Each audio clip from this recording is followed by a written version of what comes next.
ঈদ আনন্দের অন্যতম অনুষঙ্গ নতুন পোশাক। সাধ্যের আলোকে ছোট বড় সবাই চায় ভালো পোশাক পরতে, কিন্তু ইচ্ছা থাকা সত্ত্বেও স্বাদ পূরণ হয় না অনেকের। নিম্ন ও মধ্যবিত্ত মানুষেরা নামি দামি ব্র্যান্ড পছন্দ করলেও কেনার সামর্থ্য নেই। বড় বড় শপিং মলগুলোতে যেতে তারা সাহস পান না। তাই ঈদের কেনাকাটার তাদের ভরসার জায়গা ছোট ছোট মার্কেট ও ফুটপাতের দোকানগুলো। আয় ও ব্যয়ের টানাপোড়েনে থাকা মানুষেরা বলছেন ব্যয় বেড়েছে দ্বিগুণ হারে, কিন্তু সেই তুলনায় আয় বাড়েনি। এজন্য ঈদের কেনাকাটায় ছোট মার্কেটগুলো তাদের একমাত্র ভরসা।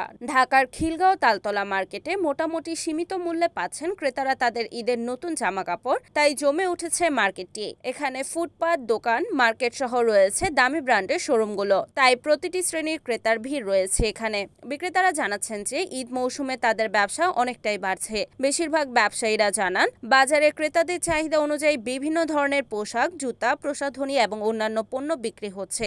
যদিও কিছু ক্রেতা দাম নিয়ে অসন্তোষ প্রকাশ করেছেন, বিশেষত ভারতীয় অর্গেনজা, মেঘা, পাকিস্তানি সারারা, গারারা এবং শাড়ির দাম বেড়ে যাওয়ায় তারা কিছুটা হতাশ। ক্রেতাদের মধ্যে বাচ্চাদের পোশাক এবং কসমেটিক্সের চাহিদাও বেড়েছে।